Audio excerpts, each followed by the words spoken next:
Burnout is real, even if it looks different, feels different, is addressed differently. It is absolutely real. Welcome to M.E.S.H.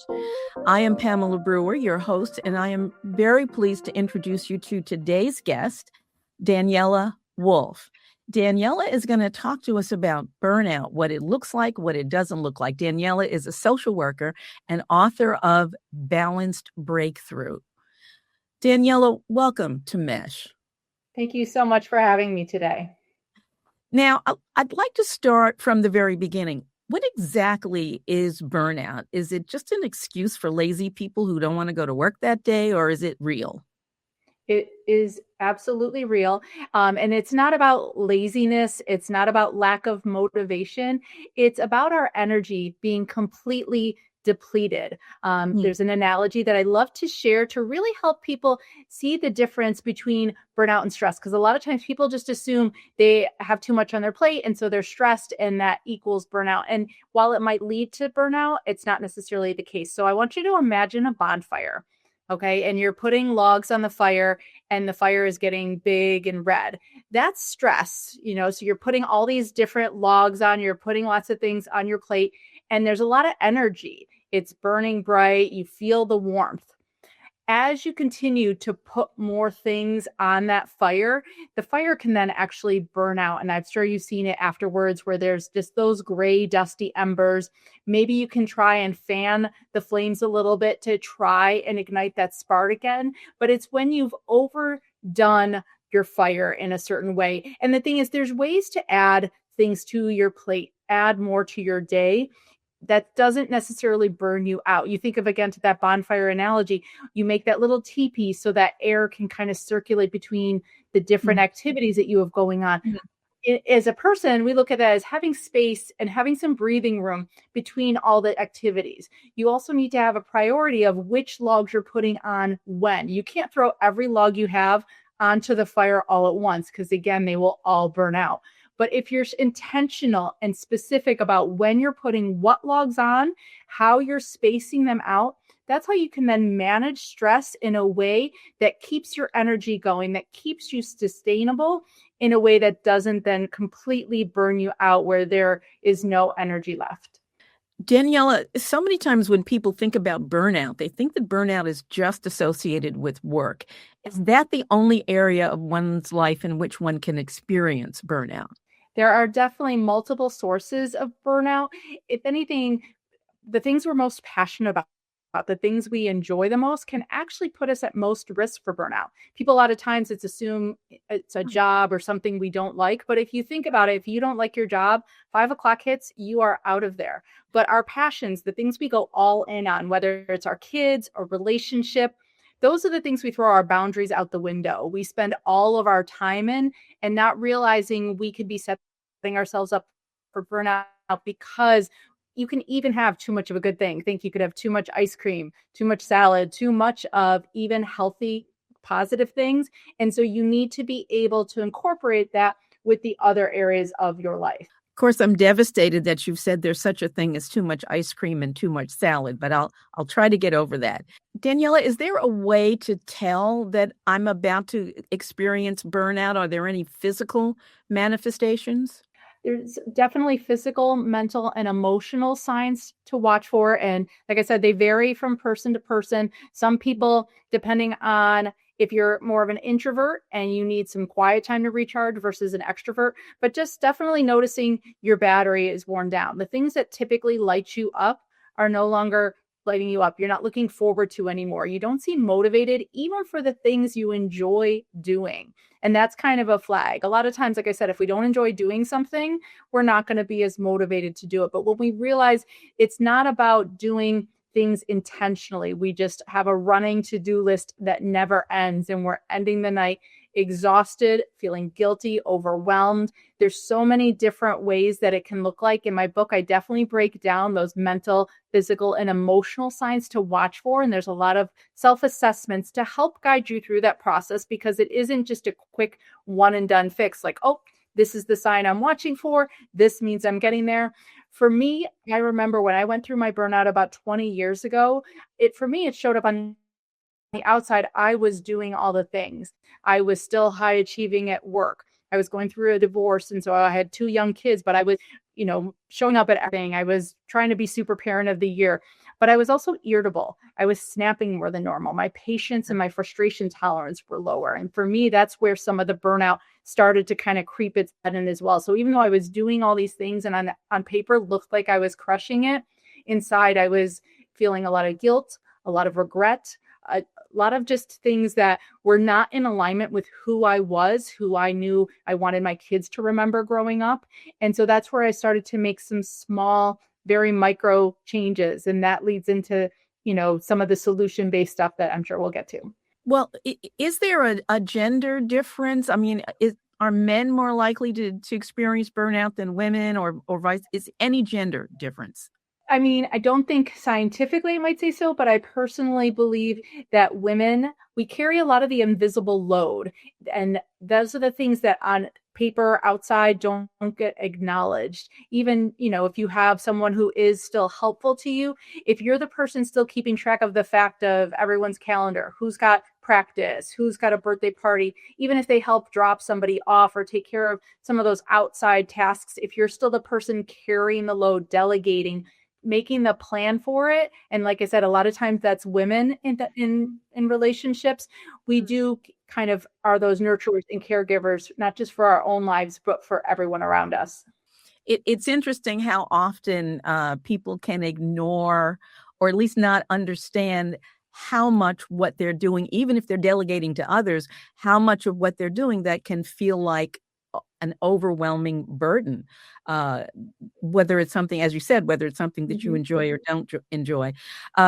Danielle, I just want to take a break from our conversation just for a moment and remind listeners that I am here every week with M.E.S.H. I am delighted that you are here today. And I'm going to ask that you share and subscribe to M.E.S.H. You will be able to have access to all the programs that are available to you every week. So hopefully you will do that. Let's go back to the conversation with Daniela. There's a lot more we have left to learn. Daniela, when you have somebody in your office who said, I cannot do this anymore, I'm spent, what's the first step? A lot of times people jump straight to the actions. They're like, okay, I'm going to start doing this. I'm going to take this off my calendar. But actually, our mindset is the first place to really start when it comes to breaking down these habits, patterns, routines that we've, in some ways, unfortunately, normalized as part of a busy life. We've normalized hustle. We've normalized doing all the things. And so looking at our mindset, what are some of the thoughts that creep up when you think of taking a break, when you think of taking tasks off your list or thinking of delegating? Because so many times when we jump right to the action, they're like, well, I did yoga or I did this, but I didn't feel any better. And I believe when you think differently, you feel differently. When you feel differently, you act differently. And so we have to start with that mindset of what's been ingrained, possibly even your whole life subconsciously, whether it's a good mom sacrifices herself or puts herself last. I have to hustle hard to get ahead at work. Those kind of thoughts, and look at where did they come from? Would I say that to a friend? A lot of times we are not nearly as kind to ourselves as we are to other people. A lot of times those limiting beliefs, I call mine the mean girls in my head, can really creep up and cause some guilt and shame. And so we need to look at those thoughts, break them down, and re-script them into a different conversation, because we talk to ourselves more than we talk to anybody else in the whole entire world. I think they said we have like 90,000 conversations with ourselves a day. And so if those are not kind conversations, if we're being mean to ourselves, that's what we're going to believe. Would you say there are particular types of companies? I'm clearly going back to the work environment now. Are there particular types of companies or particular professions in which one is more likely to experience burnout than others?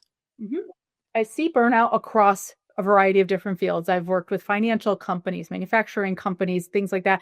I do say the helping careers, whether it's social work, medical, nursing, there's a different layer when it comes to these fields, because in addition to doing your job, there is a level of secondary trauma and compassion fatigue because you're involved in a bystander effect. throughout your entire day. So you're seeing, unfortunately, people's, hardest moments, their worst moments, depending on what situation you're in, especially police, firemen, those types of fields. And uh, as a bystander, studies have shown you still experience some of that Yes. same level of trauma, even though it's not happening to you. And so these fields, again, to be really tuned into how well are you taking care of yourselves? How well are you putting yourself on your own to-do list as a priority and recharging your own battery? Because if you keep giving and giving and giving and giving, that's where you can really lead to burnout as well. Are there particular things that businesses can do to help reduce burnout among their population? Yes. When I've worked with companies, we've talked about the three main areas that are the key of my exhausted to empowered formula, and what they can look like in the workplace, and how from a leadership perspective as well as employees can integrate these simple practices throughout your Mm. day. And like I said, that first piece is your mindset. What's the culture like? How is taking your lunch break thought of? Is Mm. that encouraged? Or is everybody eating in their desk? Really looking at the culture. That's kind of the mindset of the workplace. The second part is your time planning. So, in an individual, how are you planning your day? Are you rushing out the door at the last minute? Do you have some space in the morning when you're leaving your house? How are you organizing your morning and your time? As well as then at a work standpoint, are you stacked from meetings back to back to back to back? Or are you giving your employees some space between meetings? Are you realistically looking at the size of the projects that your team is working on and allowing the comprehensive space to really show up and do it in a way that's not so taxing and overwhelming? And then that last part is self-care. And I think self-care gets a bad rap because people think it's a It does. fluffy, it's a nice to have, it's a spa day massage, but it's actually a daily necessity, just like sleeping, eating, and brushing your teeth. And so it can be done in micro moments throughout your day, everything from how you eat, how you sleep, how you move, how you dress, how you decorate and organize your home, how you connect with others, think about money, and to be able to allow your team that space. Again, take a 10-minute walk during lunch, laugh together, have time for casual conversation, help support your team in a way that they feel like they can take care of themselves throughout their day, and that it's not just something they manage on their own outside of work in isolation, because it's not just a them problem, it's a team problem. So clearly there's a lot to think about in terms of dealing with burnout, but we are just about out of time. So I'm going to ask you to share with our listeners ways to get in touch with you and to learn more about the work you do as well as the book you've written. Yes, absolutely. My website is bestd.com, and there you can access my podcast, blogs, tons of free resources to help you start to reframe your mindset, your time planning, and your self-care, as well as I'm on social media. I'm on LinkedIn, Instagram, Facebook, and Pinterest. All over the place.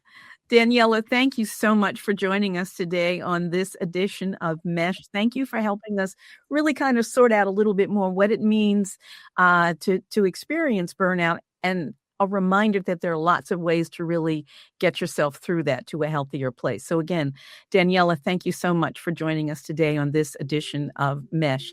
And folks, I want to thank you for joining us today on this edition. I hope that you will share and subscribe, and I hope you'll be here next week, because I will. You take care.